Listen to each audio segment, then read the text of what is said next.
Ướt rồi. Ướt người rồi. Vô thay nữa. Ôi trời ơi.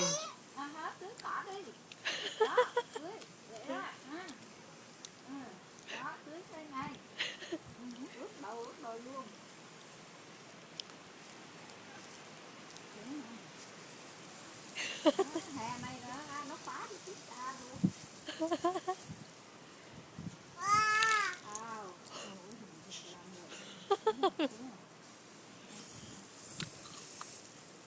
Rồi, bỏ tay ra, bỏ tay ra. Cứu cây cái cơ. Ướt quần nữa rồi chút vô thay. Bữa thay cho nó chơi.